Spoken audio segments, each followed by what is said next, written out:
देखिए हमने इसमें एम्पेयर के परपथी अनुप्रयोग में इसके दो अनुप्रयोग पढ़ा दिए थे, दो नहीं एक ही पढ़ाया था। उसके बाद इसमें दो अनुप्रयोग और आते हैं, उसको बहुत अच्छे से समझना। एक नाम आएगा पहले परिनालिका, एक नाम क्या आएगा?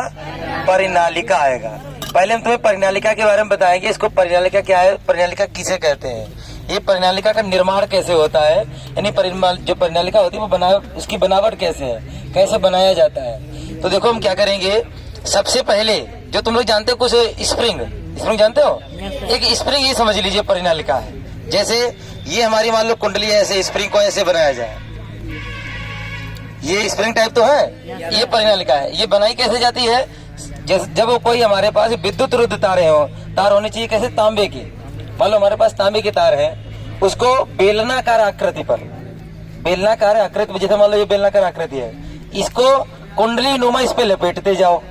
जब इसको लपेटते जाएंगे और इसको आकृति जो बेलनाकार आकृति उसको हटा दो तो बचेगी, वो तो स्प्रिंग ही तो बन जाएगी। वही हमारी कहा था, इसको हम परिनालिका के नाम से जानते हैं, क्योंकि हम जानते हैं कि हमें सभी अनुप्रयोग से पढ़ना है। तार के कारण चुंबकीय क्षेत्र पढ़ चुके, तो एक तार ऐसा भी तो होगा उसके कारण चुंबकीय क्षेत्र क्या होना चाहिए, तो उसकी कुछ बातें समझिए, खाली 2-3 पॉइंट उनको ध्यान रखना। जब इस तार में यानी इस परिनालिका में जब हम धारा प्रवाहित करते हैं तो इसमें चुंबकीय क्षेत्र स्थापित हो जाता है। लेकिन इसका नियम भी है, पहले क्या होता था, पोस्टर ने कहा था यदि कोई तार है, सीधा कोई तार है, तो उसमें अगर धारा प्रवाहित करें तो इसके चारों ओर चुंबकीय क्षेत्र स्थापित होता है। लेकिन यहाँ पर हमारा जो चुंबकीय क्षेत्र है परिनालिका में, अगर इसमें हम धारा प्रवाहित करेंगे तो इसका चुंबकीय क्षेत्र इसके अक्ष के अनुदिश भीतर ही चुंबकीय क्षेत्र रहता है। ये बल रेखाओं की संख्या तो दिखा दीजिए, तो ये हमारा चुंबकीय क्षेत्र हो जाएगा, इसको हम चुंबकीय क्षेत्र कहते हैं। इस परिनालिका के बाहर चुंबकीय क्षेत्र शून्य होता है। 2-3 पॉइंट है, याद रखिए। चुंबकीय क्षेत्र में जो परिनालिका में जब धारा प्रवाहित की जाती है तो उसके चारों ओर चुंबकीय क्षेत्र का निर्माण होता है, लेकिन जो चुंबकीय क्षेत्र बनता है परिनालिका में वो उसके परिनालिका के भीतर ही बनता है, अक्ष के अनुदिश ही। बाहर चुंबकीय क्षेत्र कितना होता है? शून्य होता है। और जो हमारी जो परिनालिका में एक और स्टेप रहता है, एक नाम आता है अनंत लंबाई की परिनालिका। क्या नाम आता है? अनंत लंबाई की परिनालिका। अनंत लंबाई की परिनालिका में ये होता है कि हमारा अनंत लंबाई की परिनालिका अच्छा कैसे रखेंगे, अनंत लंबाई का मतलब होता है बहुत लंबी परिनालिका, लेकिन उसकी बनावट कैसे, उसको कैसे बनाते हैं। देखो अगर ये जो हमारी परिनालिका है इसकी जो त्रिज्या हो, जैसे मान लो यहाँ तक इसका व्यास होगा, इसकी जो त्रिज्या को किससे लगते हैं, और ये इसकी क्या रहेगी लंबाई, ये इसको क्या कहेंगे, एल कहेंगे। अब इसकी जो लंबाई कह लो या त्रिज्या कह लो, जो त्रिज्या जो है इस लंबाई से क्या होनी चाहिए, बहुत कम मात्रा में हो। अगर आर का मान अगर बहुत कम है, एल का मान बहुत बड़ा है, तो उस परिनालिका को अनंत लंबाई की परिनालिका कह सकते हैं। क्यों? क्योंकि जो आर का मान कम होगा तो बहुत पतली हो जाएगी और लंबाई बढ़ जाएगी, और लंबाई बढ़ जाएगी तो उसको नाम दे देते हैं अनंत लंबाई की परिनालिका। तो अनंत लंबाई की परिनालिका की पहचान इसी प्रकार पहचानना कि आर का मान बहुत कम हो और लंबाई एल का मान क्या हो, ज्यादा हो, तो उसको हम क्या कहेंगे, अनंत लंबाई की परिनालिका के नाम से जानते हैं। तो 2-3 स्टेप इनको ध्यान रखना कि हमारा जो इसमें धारा प्रवाहित करते हैं तो चुंबकीय क्षेत्र इसके अक्ष के अनुदिश भीतर स्थापित होता है, और बाहर चुंबकीय क्षेत्र कितना होता है, शून्य होता है। तो परिनालिका की पहले परिभाषा है, इसी प्रकार लिखेंगे। कैसे? यदि तांबे के विद्युत रुद्ध तारों को एक बेलनाकार आकृति पर कुंडली नुमा लपेटा जाए तो परिनालिका का निर्माण होता है। इतना लिखिए, लिखो इसमें लिखिए, हाँ हेडिंग डालो परिनालिका लिखिए। यदि लिखो जल्दी हेडिंग डालो। यदि परिनालिका नहीं, यदि तांबे के विद्युत रुद्ध तारों को, यदि तांबे के विद्युत रुद्ध तारों को, विद्युत रुद्ध तारों को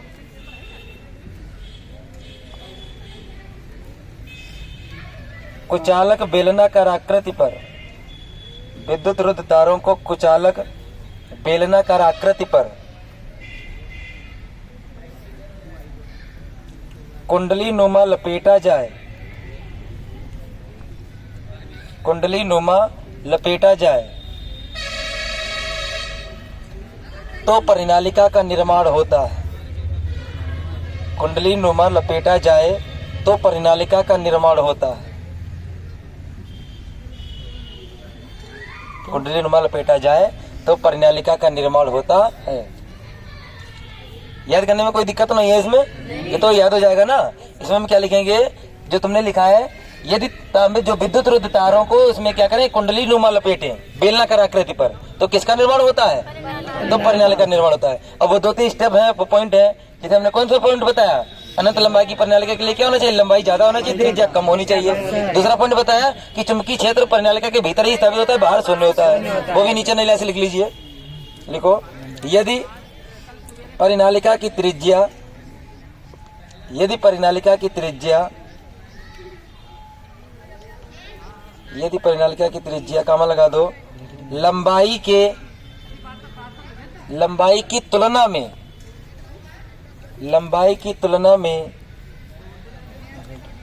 बहुत कम हो, लंबाई की तुलना में बहुत कम हो, तो इस परिनालिका को, तो उस परिनालिका को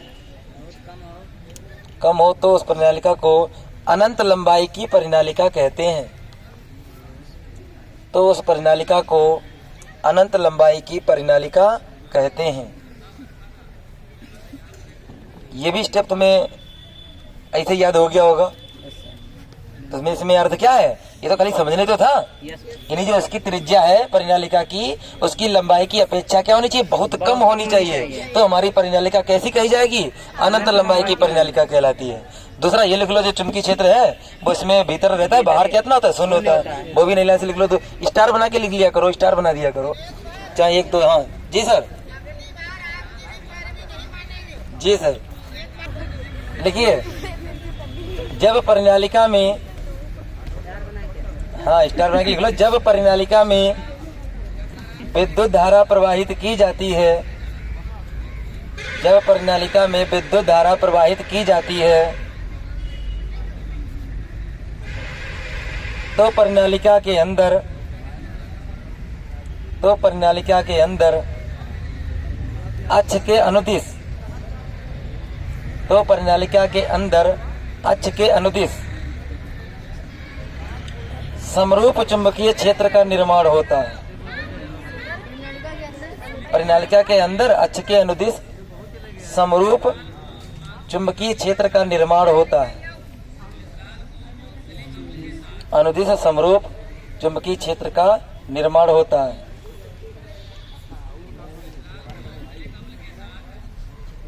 परिनालिका के बाहर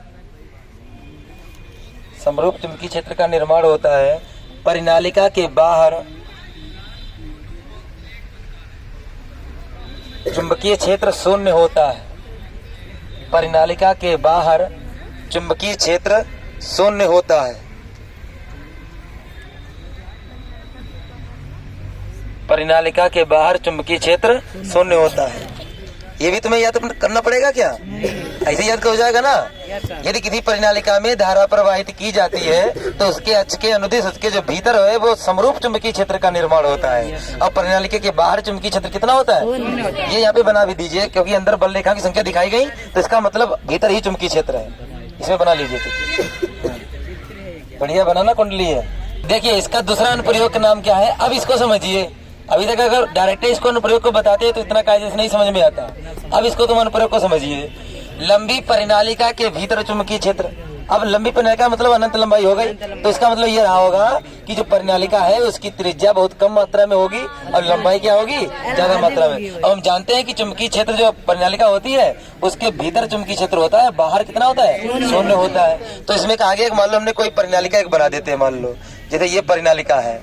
अब इसके परिनालिका के कारण इसके भीतर चुंबकीय क्षेत्र चाहिए, मान लो। अब वो चुंबकीय क्षेत्र हम जानते तो है चुंबकीय क्षेत्र है, लेकिन कितना चुंबकीय क्षेत्र है वो नहीं जानते। उसके लिए हम क्या करेंगे, ये मान लो इसमें जैसे हमने धारा कोई आई प्रवाहित करी तो इसमें चुंबकीय क्षेत्र इसके अनुदित हम जानते हैं कि इसके भीतर चुंबकीय क्षेत्र क्या हो जाता है, उत्पन्न हो जाता है। और बाहर चुंबकीय क्षेत्र शून्य होता है। तो कुछ बल रेखाओं की संख्या आ जाएगी जब धारा प्रवाहित करेंगे। तो ये मान लो बल रेखाओं की संख्या ऐसे आ गई, तीन चार जितनी दिखाना था उतनी दिखा दो। यहाँ से धारा मान लो बाहर निकलेंगी, ठीक है। अब इसकी जो लंबाई मान लेते हैं वो कितनी मान लेते हैं, यल। इसकी जो लंबाई है वो कितनी मान ले, यल मान ले। क्षेत्रफल एक कुंडली का मान लो कितना है, ए मान ले। और जो इसमें स्मॉल एन मानेंगे, स्मॉल एन जो मानेंगे वो ये वाले फेरों की संख्या एक मान लो है, इतना स्मॉल एन प्रति एकांक लंबाई में आएगा, लेकिन वो बाद में लिखेंगे इसको। इसमें जो कुंडलियों की जो फेरों की संख्या है वो कितनी मान लेते हैं, कैपिटल एन मान लेते हैं। जो कैपिटल जो फेरों की संख्या है वो कितनी मान लेते हैं, कैपिटल। इसका जो तुम्हें सूत्र बनाना है वो मालूम कितना बनाना है, बी बराबर कितना म्यू जीरो एन आई, म्यू जीरो कितना एन आई बनाना है। और एन की जगह लेकिन होता है इसमें प्रति एकांक लंबाई, प्रति एकांक लंबाई में फेरों की संख्या, मतलब एन बटे यल, एन बटे स्मॉल एन का मान होता है ये, स्मॉल एन का मान प्रति एकांक लंबाई पर फेरों की संख्या, प्रति एकांक लंबाई पर, प्रति एकांक लंबाई का मतलब एल का मान 1 हो तो इस कैपिटल एन को ही तो स्मॉल एन कहेंगे। ये सूत्र अभी देखो बनाएंगे, इसको जरा ध्यान समझना। पहले तो हम जानते हैं इसमें अगर धारा प्रवाहित करेंगे तो इसके चारों ओर चुंबकीय क्षेत्र स्थापित होगा।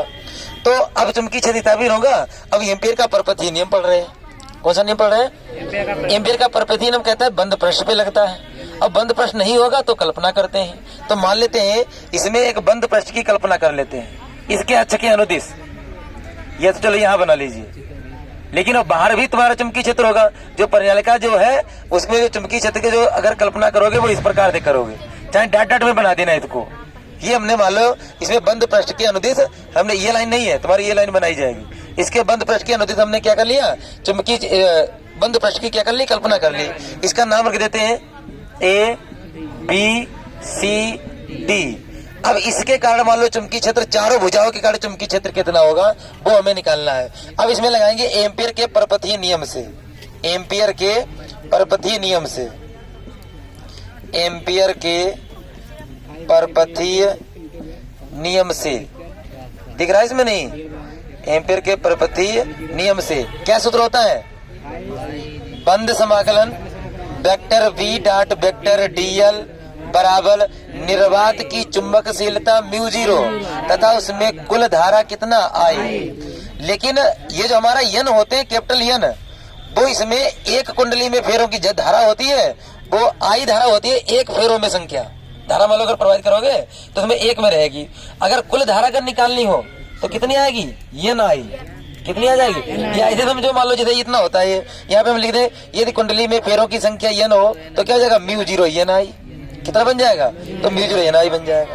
पहले इतना नोट कर लीजिए, इतना मिटा दे, फिर यहाँ से नोट करेंगे, ठीक है, इतना नोट करिए, पहले लिख लीजिए इसमें, उसके बाद चित्र बनाओ, लिखो माना यल लंबाई, माना यल लंबाई, कामा लगा दो, यन फेरे, माना यल लंबाई कामा यन फेरे तथा ए क्षेत्रफल, कैपिटल रहेगा हाँ, यन फेरे तथा ए क्षेत्रफल अनुप्रस्थ काट वाली परिनालिका, ए क्षेत्रफल अनुप्रस्थ काट वाली परिनालिका चित्रानुसार व्यवस्थित है, अनुप्रस्थ काट वाली परिनालिका चित्रानुसार व्यवस्थित है,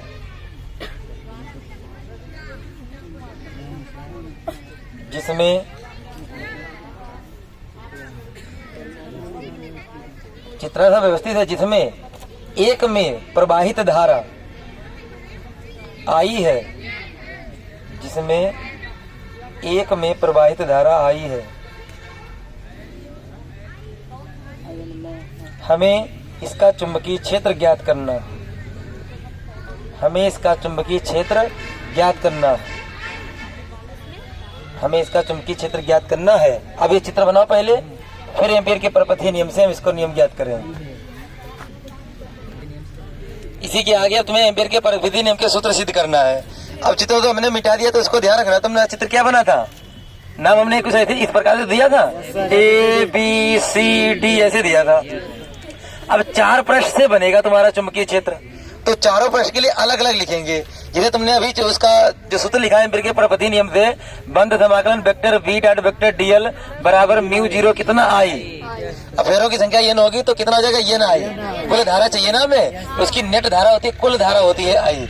कुल धारा के लिए हम यहाँ पे सिग्मा भी लगा सकते हैं, ऐसे सिग्मा आई, और सिग्मा हटा दो, यहाँ फेरों की संख्या कितनी बढ़ जाएगी, एन बढ़ जाएगा, तो हो जाएगा एन आई। तो अब देखो इसके आगे सिद्ध करते हैं, एक ए बी के लिए, बी सी के लिए, सी डी के लिए, ए डी के लिए, तो सब अलग अलग चारों लिखते हैं। Vector v dot vector dl, यहाँ पे सफिक्स में ऐसे लिख देंगे ए बी, ये पृष्ठ ए बी का चुंबकीय क्षेत्र हो गया। फिर प्लस लगाएंगे, फिर bc का, बंद समाकलन, मतलब 4 बार यही लिखना है, vector v dot vector dl, यहाँ पे bc लगा दीजिए, फिर प्लस का बंद समाकलन cd लिख लीजिए, तो cd हो जाएगा, और vector v dot vector dl, और बराबर में फिर कितना ad बचा है, dh लिख लो, बराबर में नहीं, अभी प्लस में रहेगा, vector v dot vector dl, यहाँ चलो ad लिख देते हैं, एडी लिख देते हैं, बराबर में कितना म्यू 0 आई, कुल धारा मतलब निर्वात की चुंबकशीलता फेरों की संख्या n हो तो क्या आ जाएगा, म्यू 0 n आई हो जाएगा। अब तुम बताओ, इसमें कुछ बातें हैं, इसको ध्यान समझना है। यहाँ पर डाट हटाते हैं तो क्या हो जाता है, कास्ट हटा जाता है, लेकिन पहले तो ये ए बी जो है हमारा वो परिनालिका के बाहर था, क्या था, हम जानते हैं कि परिनालिका के बाहर चुंबकीय क्षेत्र कितना होता है, शून्य होता है। अब परिनालिका के बाहर चुंबकीय क्षेत्र शून्य है, तो ये चुंबकीय क्षेत्र अगर बी का मान शून्य कर दें तो ये सब शून्य हो जाएगा, तो यहाँ पर चुंबकीय क्षेत्र का मान शून्य है तो ये शून्य हो गया। फिर आगे बताओ, vector V dot vector DL, vector V dot vector, ये वाला बीसी पे निकाल लें, अब बीसी पे निकालने जो चुंबकीय क्षेत्र है वो इधर को है, और जो हमारी लंबाई है वो ऐसे है, तो चुंबकीय क्षेत्र और डीएल एक दूसरे के क्या है, लंबवत है, तो लंबवत के लिए cos 90 और cos 90 का मान भी 0। चलो एक बार लिख देते हैं यहाँ पर, बंद समाकलन BC, और यहाँ पे अगर डाट हटाए तो बी डीएल cos थीटा और cos 90 हो जाएगा, थीटा की जगह कौन कितना हो जाएगा, क्योंकि ये हमारी जो BC है वो चुंबकीय क्षेत्र के क्या है, लंबवत है, लेकिन खाली CD ही भुजा चुंबकीय क्षेत्र के लंबवत नहीं है, ये भी तुम्हारी लंबवत है, इससे भी 0 होगा, इससे भी 0 होगा, इससे भी 0 होगा, लेकिन ये जो उसके भीतर बचा, ये जो तुमने CD माना था, ये बल रेखाओं की संख्या इसी तो परिनालिका थी, तो उसमें ये भीतर था, इसलिए इसको चुंबकीय क्षेत्र 0 नहीं रहेगा। जो भी चुंबकीय क्षेत्र बनेगा वो इस लंबाई के कारण ही बनेगा, वही सूत्र में बनाना है। तो यहाँ पर चलो 1 90 हो गया, डीएल ये नहीं 0 गए, CD पर है, ये CD में कोण कितना बन रहा है, 0, क्योंकि लंबाई भी इधर को, चुंबकीय क्षेत्र भी देखो, मतलब एक ही दिशा में नहीं समांतर है, तो परस्पर कोण 0 अंश पे है, तो यहाँ क्या हो जाएगा, वेक्टर v, वेक्टर हटा दो, समाकलन CD, तो b dl cos 0, और प्लस यहाँ हटाएंगे तो यहाँ 90 आ जाएगा, तो वेक्टर AD ऐसे रहने दीजिए ये, और v dl cos यहाँ भी कितना आ जाएगा 90, और बराबर में कितना म्यू 0 n आई, ठीक है। अब इसमें अब मान रख दो, cos 90 का मान कितना हो जाएगा, 0, cos 90 का मान तो 0 हो जाएगा। अब देखो इसमें मान रख देते हैं, ये 0 हो गया, ये भी 0 हो गया, 0 प्लस 0, ये 0 नहीं हुआ, cos 0 का मान 1, तो क्या बचा b समाकलन dl, समाकलन बाद में लिख लेंगे, इसका मतलब हो जाएगा समाकलन मतलब कुल लंबाई, और dl का मतलब अल्प लंबाई, और प्लस में ये भी कितना 0, बराबर में क्या बचा म्यू 0 n आई।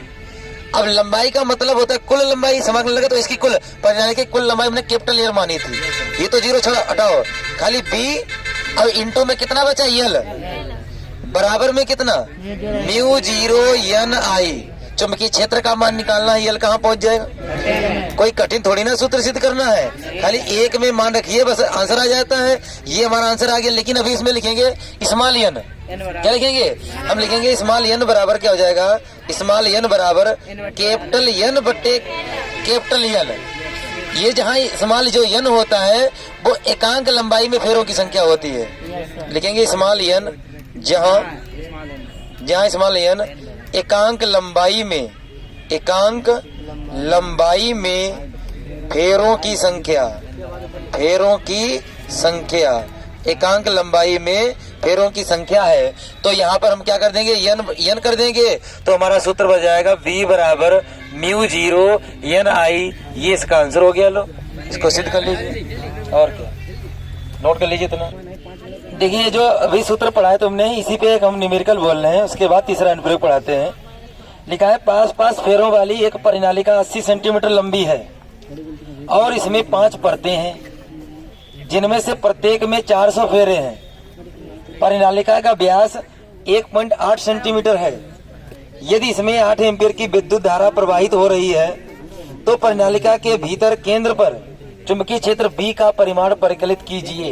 यानी बिल्कुल इसी पे जो क्वेश्चन है, इसलिए हम इसको यहाँ पे लगवा रहे हैं। तो कौन कौन से मान दिए गए हैं, सबसे पहले परिनालिका की लंबाई 80 सेंटीमीटर दी गई, तो एल का मान कितना 80 सेंटीमीटर, एल का मान हो गया 80 सेंटीमीटर। लेकिन सेंटीमीटर को मीटर में जरूर बना लेते हैं, तो सेंटीमीटर को मीटर बनाने के लिए 10 की घात -2 से गुणा कर लेते हैं, मतलब 100 से भाग कर लेते हैं। तो ये हो गया हमारा कितना मीटर में मान बन गया। फिर इसमें 5 परतें हैं, चलो परतें से बाद में गुणा कर देंगे, आगे पहले हम देखते हैं। जिसमें प्रत्येक में कितने 400 फेरे हैं, और फेरों की संख्या को किससे लिखते हैं, n बराबर कितने फेरे हैं, 400 फेरे हैं। परिनालिका का व्यास व्यास और त्रिज्या से हमें मतलब नहीं होता है। व्यास 1.8 सेंटीमीटर इसलिए दिया गया क्योंकि इसने कहा कि जो परिनालिका है वो अनंत लंबाई की है, क्योंकि इसकी जो त्रिज्या 1.4 बनेगी और लंबाई 80 बनेगी, तो त्रिज्या बहुत कम है, इसलिए इसका मतलब है हमारी परिनालिका। अभी हमने तुम्हें बताया था कि परिनालिका अनंत लंबाई की कैसे पहचानते हैं कि आर का मान छोटा हो, लंबाई एल का मान बहुत बड़ा हो। लंबाई एल का मान 80 सेंटीमीटर है, त्रिज्या आर का मान 1.4 है, तो इससे हमारी जो परिनालिका है वो अनंत लंबाई की है। लेकिन त्रिज्या हमारा सूत्र में काम में नहीं आता, इसको छोड़ दो।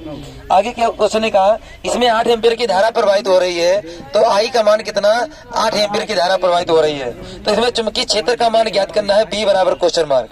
अब परतें इसमें दी गई है 5, परतें कितनी दी गई है 5, तो मतलब 5 परतें इस पे चढ़ी हुई है, तो इसमें हमें मान ज्ञात करना है। तो इसका मतलब क्या करेंगे, पहले चुंबकीय क्षेत्र ज्ञात कर लो, बाद में 5 से गुणा करा देंगे।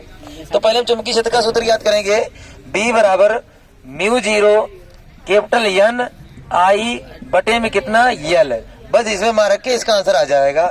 μ0 का मान 4 पाई गुणे 10 की घात -7, फेरों की संख्या कितनी 400, I का मान 8, कैपिटल N का मान, कैपिटल L का मान 80 गुणे 10 की घात -2। 0 से 1 0 ये कट गया, 8 से ये 8 कट गए, कितना बचा ऊपर खाली 4 की यहाँ गुणा करो, 4 चक्कू 16 पाई, घाते ये 0 1 बच गया, तो चलो वो घात में ले जाएंगे। माइनस की 2 घात ऊपर गई, प्लस की 2 में 1 जुड़ गया 3 इसमें से कम हो गई, तो घाते माइनस की 4 बची। घाते कितनी बची, माइनस की 4 बची। पाई में ही चलो आंसर लिख देंगे, पाई का मान नहीं रखेंगे। इतना मान लो टेस्ला इसका चुंबकीय क्षेत्र आ गया। लेकिन अब इसमें कितनी परतें थी, 5 परतें थी। परिनालिका में 5 परतें हैं, जो कि लिख लो, जो कि परिनालिका में 5 परतें हैं, 5 परतें हैं, इसलिए इसके चुंबकीय क्षेत्र में हम क्या करेंगे, 5 से गुणा करा देंगे। तो 5 गुणे 16 पाई गुणे 10 की घात -4, तो 16 पंचे कितना हो जाएगा 80। तो B बराबर हमारा कितना हो जाएगा 80 पाई गुणे 10 की घात -4 टेस्ला। अगर हमें पाई का मान रखना चाहो 3 लेक्चर रख दो, नहीं तो कोई जरूरी नहीं, ये इसका आंसर हो जाएगा। नोट कर लीजिए इसको। देखिए इसका अगला अनुप्रयोग पढ़ने के लिए एक नाम आएगा, टोरॉइड कह लो चाहे टोरॉइड कह लीजिए, वो किताब में दोनों तरीके से लिखा होता है। तो अभी तुमने परिनालिका जाना, परिनालिका क्या होता है बताओ, विद्युत तांबे के विद्युत तारों को एक बेलनाकार आकृति पर कुंडली नुमा लपेटा जाए तो परिनालिका का निर्माण होता है।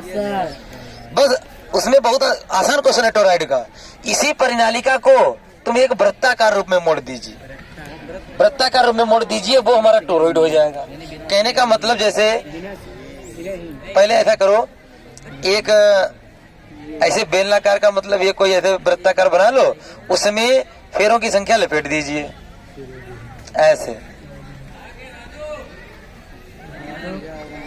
ये हमने इसमें क्या किया, वृत्ताकार कुंडली के रूप में इसको क्या कर दिया, मोड़ दिया।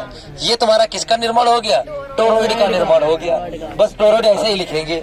यहाँ पर केंद्र इसका चुंबकीय केंद्र मान लेंगे, इससे R2 इसकी त्रिज्या मान लेंगे, और यहाँ पर हम चुंबकीय क्षेत्र को सिद्ध करेंगे, केंद्र पर चुंबकीय क्षेत्र। लेकिन ये कल सिद्ध करेंगे, टाइम हो गया ना, इतना पर्याप्त है आज के लिए, बाकी कल पढ़ाएंगे।